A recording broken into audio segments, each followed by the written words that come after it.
Hi, I'm John Stevenson, and we're going to be introducing an ongoing course on the subject of systematic theology. First of all, we have to ask the basic question, what is theology? And the word itself is a compound word. Theos is the Greek word for God. Logos is either a word or a study of something. So really it's the study of God, properly speaking. Theology is not about man's religious experiences with God or about God. In other words, it's not just what I have experienced. I woke up this morning and I felt, oh, God. That's not theology. Likewise, theology is not my own opinion or mankind's opinion about what God ought to be like. I used to say that, you'd walk into a firehouse. I used to be a firefighter in my younger years. You walk into a firehouse, ask a group of firefighters a question, five firefighters a question, and you get 10 different opinions. And theology can be like that, but that's not really theology. It's not what our opinion of God. It's not what our opinion of God, what He ought to be like. It's how He really is. So theology then is the study of God's revelation of Himself to mankind. Job chapter 11, verses 7 and 8 asks the question, can you discover the depths of God? Can you discover the limits of the Almighty? They are as high as the heavens. What can you do? Deeper than Sheol, the grave. What can you know? God is far removed from us. He is transcendent.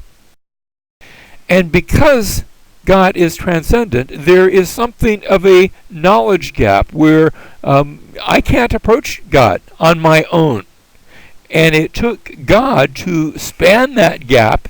Through revelation, He has revealed Himself to us. Now, some problems, though, in theology that we all face. First of all, the finite versus the infinite. The very fact that God is infinite means that I can't get God within the space between my two eardrums. I can't really understand the sum total of who God is. My knowledge will always be of a finite nature. Secondly, the holy versus the sinful. I'm a sinful creature. All people are affected by that sinful quality, and so therefore we can't really totally understand a holy God because we're not holy ourselves. And thirdly, reality versus description. I can describe something, but that a description always falls short of the real thing. I'm going to show you two pictures. One is a photo I took down by the Atlantic Ocean, and the other is a map showing the Atlantic Ocean. Now, which view more accurately depicts the Atlantic Ocean? Well, they're both very limited. When I went down to the ocean, I could see it, I could feel it, taste it, touch it, but I was only seeing a very small part of it. Likewise, I can look at a map, and that shows me a bigger perspective, but it's not real. In other words, I'm not really seeing the ocean. And so both views are limited in their scope. Theology is our map. And because of that, it really is helpful to have a better understanding of who and what God is. One of my old professors, Steve Brown, used to use the description of how our theology is a little bit like God's refrigerator drawings. Not that God draws them, but I've had grandkids, and to this day, some of my grandkids' artwork, even though they're grown up, some of my grandkids' artwork is still on our refrigerator. And our theology is a little bit like that. That is, it's good that we do it, and I think the Lord is glad that we're doing it, but it falls short in its exactness of really depicting Him. Or to put it another way, I can look at theology, and we have what we call natural theology. That is, I can understand that God exists just from looking at creation. The fact that something is here points to the fact that somebody had to create it, and not only had to create it, but that someone was always here. There was an infinite and eternal person who brought about this creation. That's natural theology. Next, I have what we could call exegetical theology. As we come to the Scriptures and begin to do our work in the Scriptures and study them and carefully analyze the Scriptures, they inform us. But I don't end there. Next, I put all that together into what's called a biblical theology. In other words, I look at the message, maybe the message of Genesis or the message of the Torah, the first 5 books, and see how there was a historical development in understanding what God was like and what his work was like and what salvation was like and who was the promised Messiah. And then I get to the New Testament and he's revealed.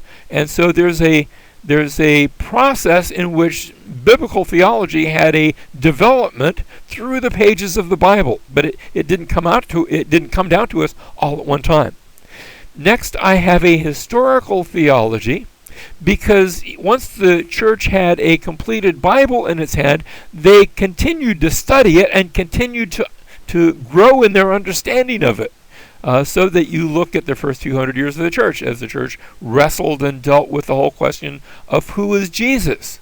And it took some time for that question to sort of be hammered out as they went back to biblical theology and exegetical theology, and I'm not sure if natural theology helped that much in that, but they approached that question. And when we approach the question, we can stand a bit on their shoulders, and they will point out what they have studied and seen over the course of history.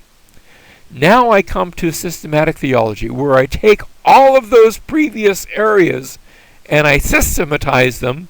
I put them in a topical order so that I can begin to answer that question. Who is God? Who is Jesus? What is salvation all about? What's the church supposed to be about?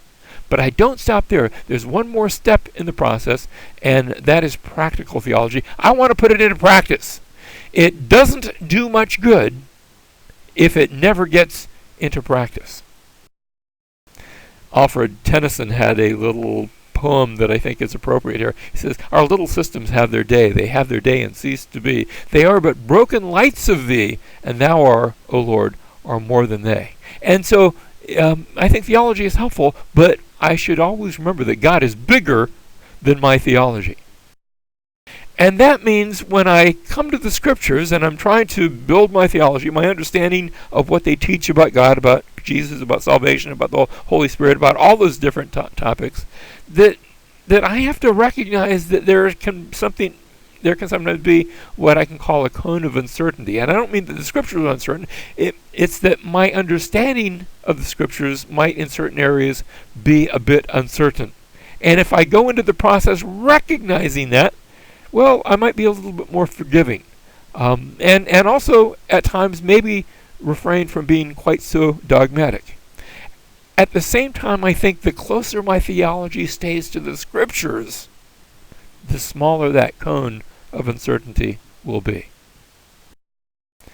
Acts chapter 17, verses 10 through 12, speaks about how Paul had been persecuted in Thessalonica, and then the brethren immediately sent Paul and Silas away by night to a new town, it's a much smaller town, Berea. And when they arrived, they went into the synagogue of the Jews. Now these Jewish people were more noble-minded than those in Thessalonica, for they received the word with great eagerness, examining the Scriptures daily to see whether these things were so.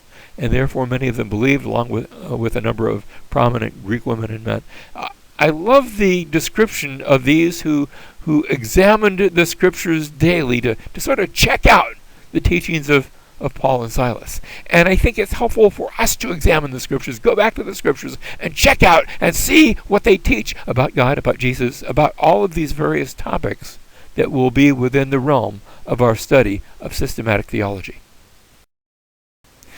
Now, finally, there's some dangers that we will face as we come to study theology. First of all, the danger of division.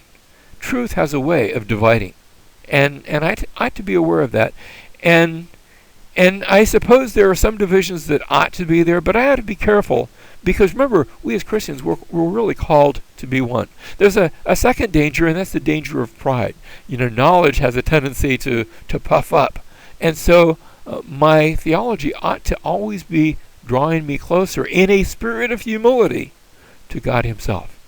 And thirdly, I think there's a problem of dependence upon knowledge rather than dependence upon God Himself. Our trust isn't in my theology, it's in God Himself. And yet, And yet, my theology will inform me who God is. Who is that God in whom I am trusting?